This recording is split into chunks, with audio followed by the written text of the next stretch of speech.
So this is a great one. It's really full of flavor. And the steps that I'm going to show you on the recipe, we actually dry all of our own herbs, all of our own veg, all of that flavor. It just gives you, really, really nice punch in the shake and bake, in the seasoned breadcrumbs. So you can do this ahead of time. 250-degree oven, so low setting on the oven. And what I have in here is some green onions. We have some grated carrots, and you can see how they're dried. So grated carrots, we have some even cherry tomatoes, really, really nice, full of flavor. Garlic, onion, some herbs as well. And they don't take too long. All the herbs take about 30 minutes, and the rest of the ingredients on there take about an hour and 20 minutes, just until they start to break apart. Now this is an extra step. You can definitely use, they already have all these things dried for you. So you can definitely use dried spices, dried herbs. You can use the dehydrated onions and garlic and stuff like that and mix it together. It'll save you a lot of time. But if you did want to do it yourself, you can definitely do it this way. It's very, very simple to do. So we're gonna pulverize all of this and make this very, very flavorful mixture. So we have some garlic. These are the green onions. And it's funny, you saw how many green onions I put in there? That was about 5 stalks of green onions. So everything does condense, everything does shrink quite a bit. Carrots. Carrots just gives it a lot of flavor, nice color too. The tomatoes. Now, we dried the tomatoes. You can use sun-dried tomatoes. The thing with sun-dried tomatoes, most of them still have a little bit of moisture in them. So they'll get kind of gunky when you, is that the right word to use here? Yes. When you blend them. So make sure that they're dried to the point where they're literally like crisp and they're falling apart. And that's important so that your shake and bake can last. So you can make a big batch of it and then put some aside so that you're not preparing it for each time you want to use it. And like Jeremy said, having these things on hand is important. Absolutely. So herbs of your choice. We have thyme. This is savory. Rosemary. I mean, I went a little extra just to show you the options, but whatever you like. Even some of the softer herbs like parsley, even cilantro would work. All of those nice, yeah, I see that, no cilantro. You don't have to use cilantro. But these are fantastic. Whatever you enjoy. Yeah, really, really nice. They dry really, really well. And they're gonna give you some amazing flavor. So we're gonna pulse this up. I wanna do this first before I get the bread in there, just so it combines well.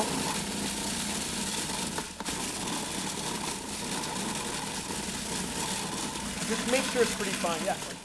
So, we'll go a little bit more, but you can see all these amazing colors in there.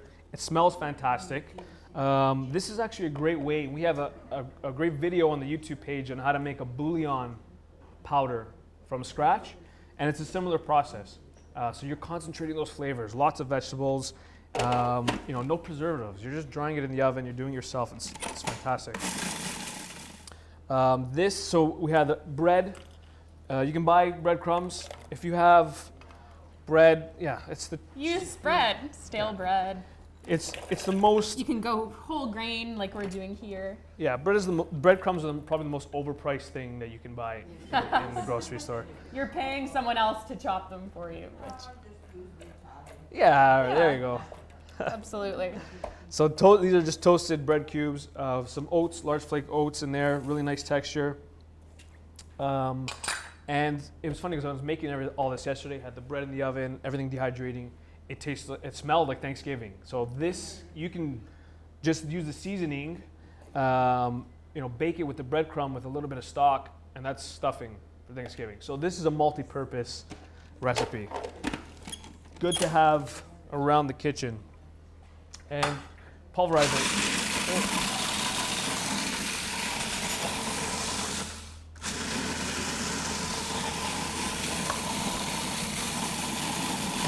Beautiful. Nice. And what's nice about this is you can control the texture of the breadcrumbs. So here I have it still nice and coarse, which for me is what I want. I want some nice larger bits in there. It gives you a nice little crunch. Most of the breadcrumbs you find, just the regular breadcrumbs are very fine.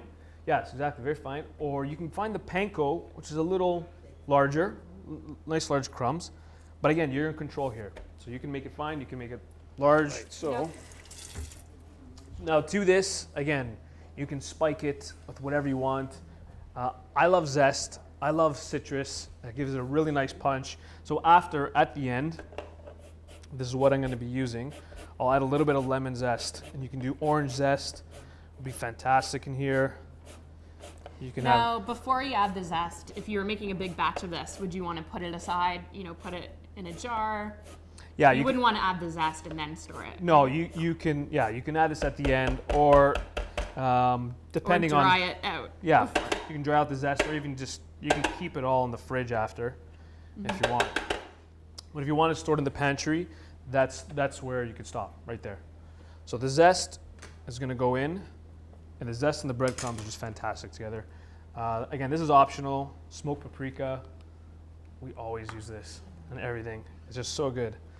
And it's not spicy. It doesn't have like a heat to it. It just has a really nice smokiness to it. And then if you wanted to add a pinch of salt here, and like Christy said, I mean, now you're in control. You can add as much as you want. I'm not going to add too much. I'm just going to add just a pinch, because whenever I'm using it on, I may be seasoning that as well. Also remember, the bread itself does have a lot of salt in it on its own, right? So you don't need too much. There's so many other flavors in here, and you need just very, very little amount of that salt. And I'm just going to give it a final pulse, and that's it. So that's done. So dried before the zest, you can keep this in your pantry as long as everything is dried for a good 3-4 months. Keep it in a sealed glass jar, and that's good to go. With the zest, you can keep this frozen. You can put it in a Ziploc bag, and you can keep it in the freezer. Breadcrumbs freeze really well too, so you can do that. So this is what you're left with. Beautiful flavor, aroma, color. And now we can shake and bake, I guess. I don't know if it's probably trademarked. We have to come up with an alternate term. Any ideas? Something that rhymes? No.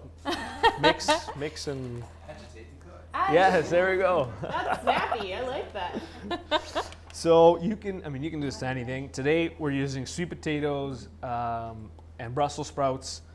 So And to remind notice you, here, another time-saving tip, Jeremy has cut the veggies quite small.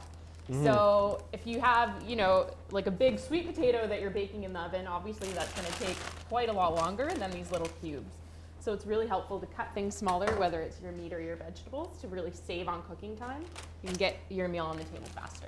Absolutely. And sweet potato cooks fairly fast. It doesn't take too long, especially when it's this small. But if you did want to speed up the time a little more, especially if you like things, like I love sweet potato. So what you can do is chop them up into this size and just blanch them.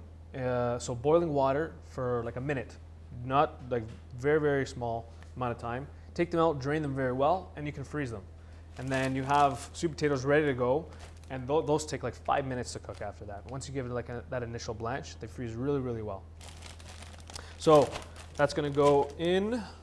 We're gonna add just about a teaspoon of olive oil.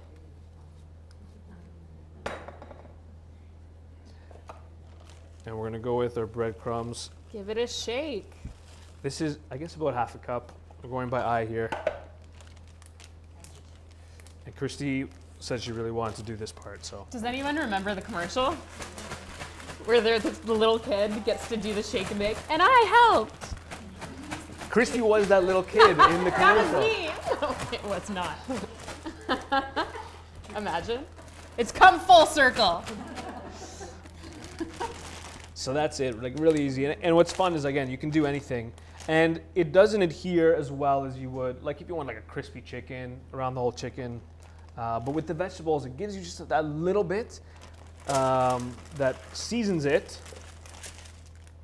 And you get some extra crunch. Right. And this is turkey. So turkey breast and thigh. We just cut them into small strips. And again, you can do this with anything. And again, for this amount, probably about a quarter cup. And another thing to note too, so Christy's gonna shake this. That is actually another good time you can freeze it. So shake them up, freeze them on a flat pan with parchment paper so that they're not overlapping each other for about 30 minutes, 40 minutes, just until they're solid. And then you can put all those pieces into a bag and then you're ready to go. So you can pack it up with turkey, you can do fish, you can do chicken, pork chops, even whatever you want, or vegetables. They freeze really well. You throw them into the oven when you want, and it's just a much quicker way. So, and so this is done, and I'll show you what it looks like.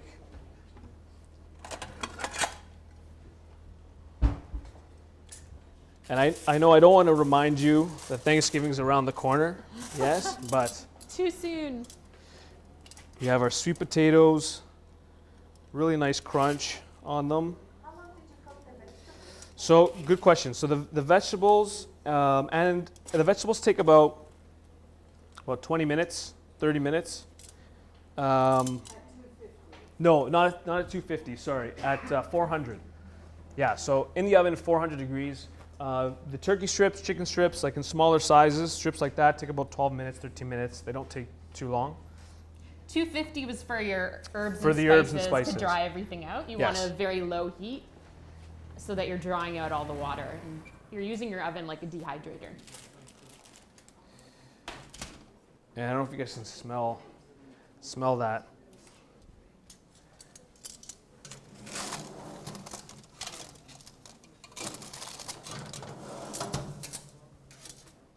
Really, really good.